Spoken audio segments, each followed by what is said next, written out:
Baik, bismillahirrahmanirrahim. Assalamualaikum warahmatullahi wabarakatuh. Sebelumnya perkenalkan, nama saya Sahara Sehan, NIM 19 12 30 900. Baik, pada kesempatan kali ini kami dari kelompok 1 akan mempresentasikan materi kami, yaitu tentang metode inferensi. Oke, jadi sebelum kita melangkah ke materinya, yang perlu kita ketahui terlebih dahulu, apa sih yang dimaksud dengan metode inferensi?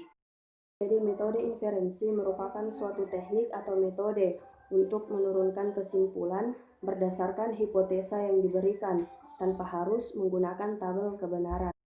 Yang perlu teman-teman ketahui juga bahwasanya metode inferensi di sini terdapat 5 kaidah, yaitu yang pertama modus ponens, yang kedua modus tollens, kemudian yang ketiga itu ada silogisme hipotesis, yang keempat ada silogisme disjungtif, dan yang kelima itu ada simplifikasi.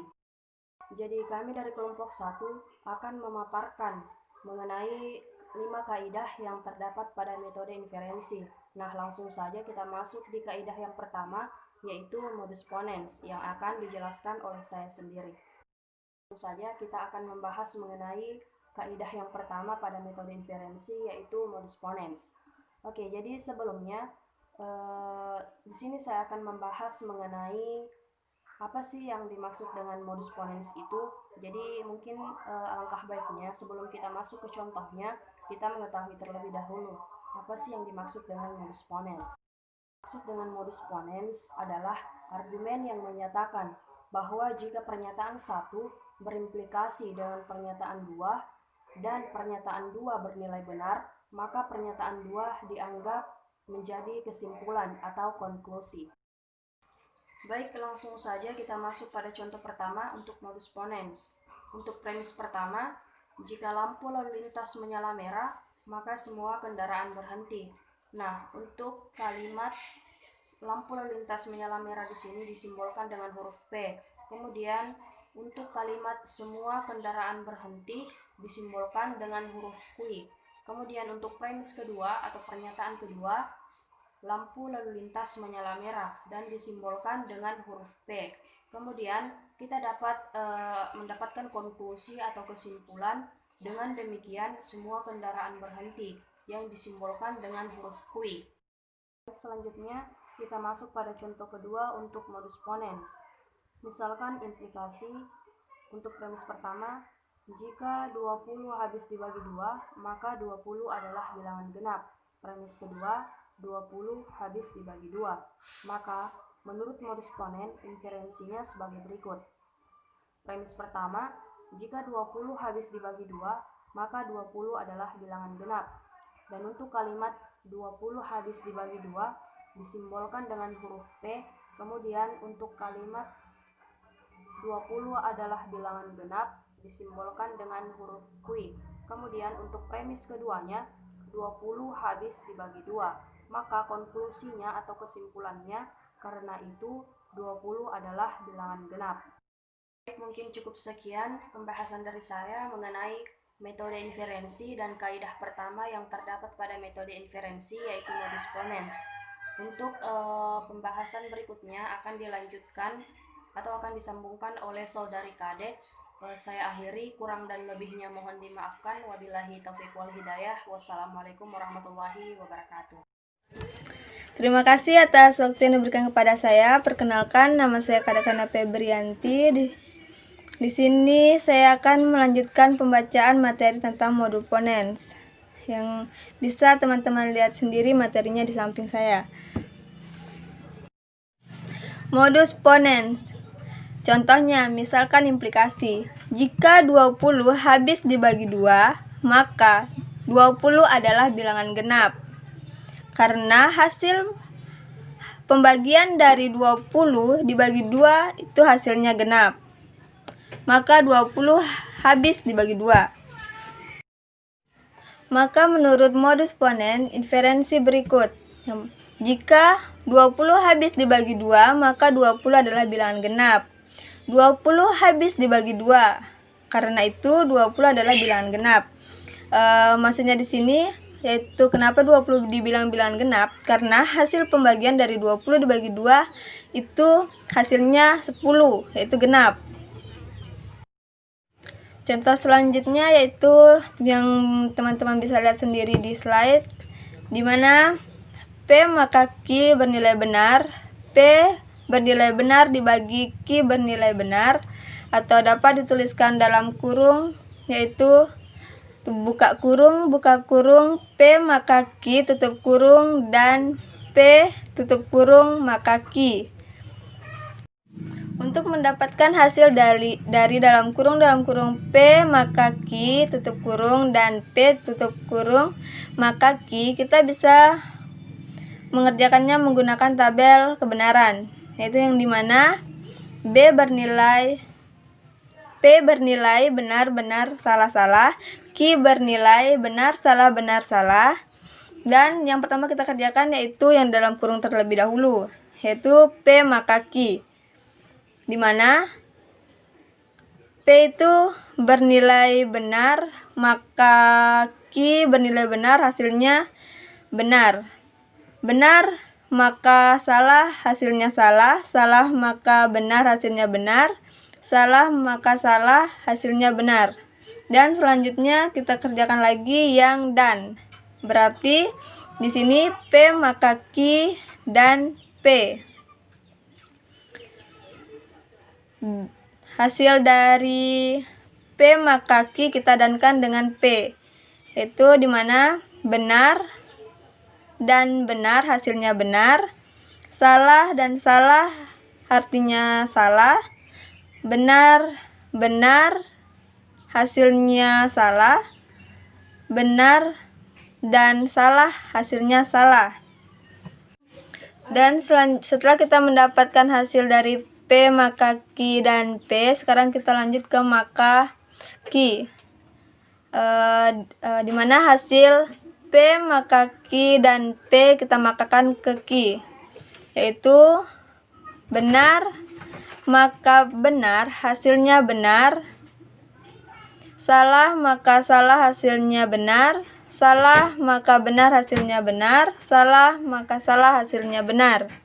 Maka dari sini kita lihat hasil dari dalam kurung P maka Q dan P tutup kurung maka P, yaitu hasilnya benar, yaitu bernilai atau bisa juga disebut bernilai benar. Dan sekarang kita lanjut ke materi selanjutnya yang teman-teman bisa lihat sendiri di slide, yaitu tentang modus tollens. Dapat kita contohkan dalam kata-kata, jika Badu belajar rajin maka ia lulus ujian, Badu tidak lulus ujian. Dengan demikian Badu tidak belajar rajin. Dalam contoh kata-kata tersebut, dia memiliki dua makna, yaitu yang bagian A, Badu belajar rajin, yang bagian B, Badu lulus. Atau bisa juga ditulis dengan jika A maka B, yang kedua tidak B, yang ketiga tidak A.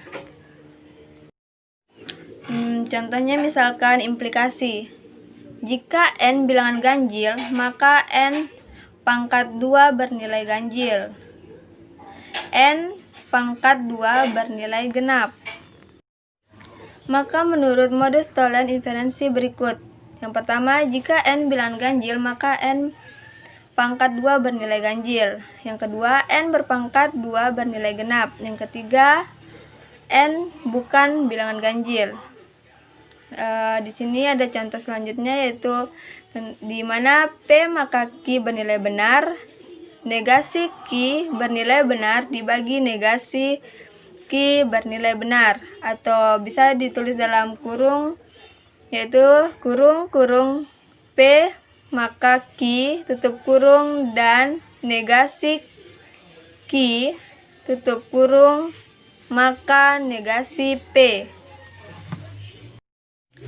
Dari contoh di atas kita dapat sederhanakan menggunakan tabel kebenaran, di mana hasil P adalah benar-benar salah-salah, Q benar-salah benar-salah, Dan hasil negasi P adalah salah-salah benar-benar, dan negasi Q adalah salah benar. Setelah kita mendapatkan hasil dari P, Q, negasi P, dan negasi Q, selanjutnya kita kerjakan yang dalam kurung terlebih dahulu, yaitu P maka Q. Langsung saja. Benar maka benar hasilnya benar, benar maka salah hasilnya salah, salah maka benar hasilnya benar, salah maka salah hasilnya benar. Dan selanjutnya kita kerjakan yang selanjutnya, P maka Q dan negasi Q. Di sini kita disuruh mencari yang dan. Langsung saja. Benar dan salah hasilnya salah, salah dan benar hasilnya salah, benar dan salah artinya hasilnya salah, benar dan benar hasilnya benar. Setelah kita mendapatkan hasil dari P maka Q dan negasi Q, selanjutnya kita makakan dengan negasi P, yaitu salah maka salah hasilnya benar, salah maka salah hasilnya benar, salah maka benar hasilnya benar, dan benar maka benar hasilnya benar. Benar maka salah hasilnya salah, salah maka benar hasilnya benar, salah maka salah hasilnya benar. Dan selanjutnya kita kerjakan lagi yang dan. Berarti di sini P maka Q dan P.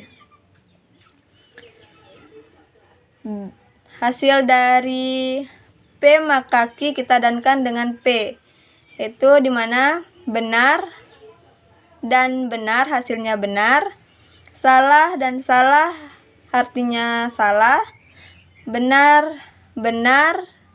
hasilnya salah, benar dan salah hasilnya salah.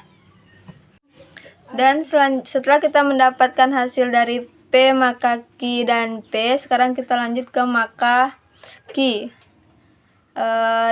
dimana hasil P maka Q dan P kita makakan ke Q, yaitu benar maka benar hasilnya benar, salah maka salah hasilnya benar, salah maka benar hasilnya benar, salah maka salah hasilnya benar. Maka dari sini kita lihat hasil dari dalam kurung P maka Q dan P tutup kurung maka P, yaitu hasilnya benar, yaitu bernilai atau bisa juga disebut bernilai benar. Dan sekarang kita lanjut ke materi selanjutnya yang teman-teman bisa lihat sendiri di slide, yaitu tentang modus tollens. Dapat kita contohkan dalam kata-kata, jika Badu belajar rajin, maka ia lulus ujian. Badu tidak lulus ujian. Dengan demikian, Badu tidak belajar rajin. Dalam contoh kata-kata tersebut, dia memiliki dua makna, yaitu yang bagian A, Badu belajar rajin, yang bagian B, Badu lulus. Atau bisa juga ditulis dengan jika A maka B. Yang kedua, Badu belajar rajin, yang bagian B, Badu lulus. Atau bisa juga ditulis dengan jika A maka B. Yang kedua tidak B, yang ketiga tidak A. Contohnya misalkan implikasi. Jika N bilangan ganjil, maka N pangkat 2 bernilai ganjil. N pangkat 2 bernilai genap. Maka menurut modus tollens inferensi berikut. Yang pertama, jika N bilangan ganjil, maka N pangkat 2 bernilai ganjil. Yang kedua, N berpangkat 2 bernilai genap. Yang ketiga, N bukan bilangan ganjil. Di sini ada contoh selanjutnya, yaitu di mana P maka Q bernilai benar, negasi Q bernilai benar dibagi negasi Q bernilai benar. Atau bisa ditulis dalam kurung, yaitu kurung P maka ki tutup kurung dan negasi ki tutup kurung maka negasi p. Dari contoh di atas kita dapat sederhanakan menggunakan tabel kebenaran, di mana hasil P adalah benar, benar, salah, salah, Q benar, salah, dan hasil negasi P adalah salah, salah, benar, benar, dan negasi Q adalah salah, benar, salah, benar. Setelah kita mendapatkan hasil dari P, Q, negasi P, dan negasi Q, selanjutnya kita kerjakan yang dalam kurung terlebih dahulu, yaitu P maka Q. Langsung saja, benar maka benar hasilnya benar, benar maka salah hasilnya salah, salah maka benar hasilnya benar, salah maka salah hasilnya benar. Dan selanjutnya hasilnya salah, salah dan benar hasilnya salah, benar dan salah artinya hasilnya salah, benar dan benar hasilnya benar. Setelah kita mendapatkan hasil dari P maka Q dan negasi Q, selanjutnya kita makakan dengan negasi P, yaitu salah maka salah hasilnya benar, salah maka salah hasilnya benar, salah maka benar hasilnya benar, dan benar maka benar hasilnya benar. Assalamualaikum warahmatullahi wabarakatuh. Terima kasih atas waktu yang telah diberikan kepada saya. Perkenalkan, nama saya Nesa Unisa Fitri M. Saya akan melanjutkan materi dari teman saya. Silogisme hipotesis. Silogisme hipotesis adalah silogisme yang memiliki premis mayor berupa proposisi hipotesis, yaitu jika, sementara premis minor dan kesimpulannya berupa proposisi kategoris. Contohnya, bisa kita lihat gambar samping. Jika Anda belajar rajin, maka Anda lulus ujian. Jika Anda lulus ujian, maka Anda senang. Maka silogisme hipotesisnya yaitu, jika Anda belajar rajin, maka Anda akan senang. Atau kita dapat menuliskan dengan variabel. A, yaitu Anda belajar rajin. B, Anda lulus ujian. C, Anda senang. Nomor 1, jika A maka B. 2, jika B maka C. Yang ketiga, jika A maka C. Yang benar sini adalah jika A maka C. Contoh berikutnya adalah, jika saya belajar dengan giat, maka saya lulus ujian. Jika saya lulus ujian, maka saya cepat menikah. Untuk silogisme hipotesisnya yaitu, jika saya belajar dengan giat, maka saya lulus ujian. Jika saya lulus ujian, maka saya cepat menikah. Jika saya belajar dengan giat, maka saya cepat menikah. Untuk menggunakan tabel kebenaran, dapat kita lihat gambar di samping. Jika P maka Q, jika Q maka R. Dapat kita tarik kesimpulan, jika P maka R. Dapat ditulis, jika P maka Q, konjungsi jika Q maka R, implikasi jika P maka R. Untuk tabel kebenarannya dapat kita lihat gambar di samping. P benar, benar, benar, benar, salah, salah, salah, salah. Q benar, benar, salah, salah, benar, benar, salah, salah. R benar, salah, benar, salah, benar, salah, benar, salah. Jika P maka Q benar, benar, salah, salah, benar, benar, benar, benar. Jika Q maka R benar, salah, benar, benar, benar, salah, benar, benar. Jika P maka R benar, salah, benar, salah, benar, benar, benar, benar. Jika P maka Q, konjungsi jika Q maka R, benar, salah, salah, salah, benar, salah, benar, benar. Jika P maka Q, konjungsi jika Q maka R, implikasi jika P maka R, benar, benar, benar, benar, benar, benar, benar, benar. Jika semua benar, itu disebut dengan tautologi. Materi berikutnya adalah silogisme disjuktif.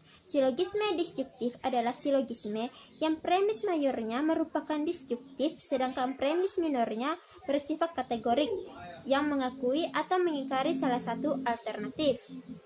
Silogisme disjuktif dapat dituliskan P atau Q, negasi P, perkusi Q. Dapat kita lihat gambar di samping.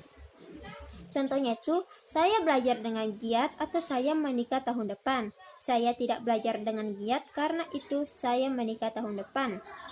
Jika kita menggunakan silogisme disjuktifnya, maka saya belajar dengan giat atau saya menikah tahun depan. Saya tidak belajar dengan giat, saya menikah dengan tautologi. Materi berikutnya adalah silogisme disjuktif.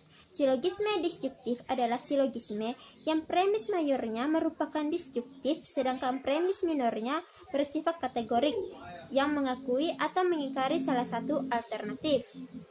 Silogisme disjuktif dapat dituliskan P atau Q, negasi P, perkusi Q, dapat kita lihat gambar di samping. Contohnya itu, saya belajar dengan giat atau saya menikah tahun depan. Saya tidak belajar dengan giat karena itu saya menikah tahun depan. Jika kita menggunakan silogisme disjuktifnya, maka saya belajar dengan giat atau saya menikah tahun depan. Saya tidak belajar dengan giat, saya menikah tahun depan. Mungkin sekian materi dari saya, berikutnya akan dibawakan oleh teman saya. Wassalamualaikum warahmatullahi wabarakatuh. Bismillahirrahmanirrahim. Assalamualaikum warahmatullahi wabarakatuh. Perkenalkan, nama saya Nur Fadila, NIM 20 12 10 5 1 3 dari kelompok 1. Langsung saja ke materi, yaitu silogisme disjuktif. P atau Q, P tidak terhingga per Q. Jadi inferensi berikut yaitu saya belajar dengan giat atau saya menikah tahun depan. Saya tidak belajar dengan giat, karena itu saya menikah tahun depan. Menggunakan kaidah silogisme disjuktif, yaitu yang pertama, saya belajar dengan giat atau saya menikah tahun depan. Kedua, saya tidak belajar dengan giat. Ketiga, saya menikah tahun depan. Simplifikasi. Yang pertama, Dwi Kaputra adalah mahasiswa UNUD dan mahasiswa Udiknas. Karena itu, Dwi Kaputra adalah mahasiswa UNUD. Kaidah simplifikasi. Pertama, Dwi Kaputra adalah mahasiswa UNUD dan mahasiswa Udiknas. Yang kedua, Dwi Kaputra adalah mahasiswa UNUD. Jadi, Dwi Kaputra adalah mahasiswa UNUD dan mahasiswa Udiknas. Karena itu, Dwi Kaputra adalah mahasiswa Udiknas. Kacamata Nobita hilang. Pada suatu hari, Nobita hendak pergi kuliah dan baru sadar bahwa Nobita tidak memakai kacamata. Setelah diingat-ingat, ada beberapa fakta di mana Nobita yakni itu benar. Yang pertama, jika kacamata Nobita ada di meja dapur, maka Nobita pasti sudah melihatnya ketika mengambil makanan kecil. Yang kedua, Nobita membaca buku pemrograman di ruang tamu atau Nobita membacanya di dapur. Bismillahirrahmanirrahim. Assalamualaikum warahmatullahi wabarakatuh. Perkenalkan, nama saya Putri Aprianita. Saya akan melanjutkan materi dari saudari Nur Fadila, yaitu 3. Nobita membaca buku pemrograman di ruang tamu, maka pastilah kacamata Nobita diletakkan di meja tamu. 4. Nobita tidak melihat kacamata ketika ia mengambil makanan kecil. 5. Jika Nobita membaca majalah di ranjang, maka kacamata Nobita diletakkan di meja samping ranjang. 6. Jika Nobita membaca buku pemrograman di dapur, maka kacamata ada di meja dapur. Berdasarkan fakta-fakta tersebut, tentukan di mana letak kacamata Nobita. Penyelesaian. P. Kacamata ada di meja dapur. Q. Nobita melihat kacamatanya ketika ia mengambil makanan kecil. R. Nobita membaca buku pemrograman di ruang tamu. S. Nobita membaca buku pemrograman di dapur. T. Kacamata Nobita diletakkan di meja tamu. U. Nobita membaca majalah di ranjang. W. Kacamata Nobita diletakkan di meja samping ranjang. Sekian, terima kasih.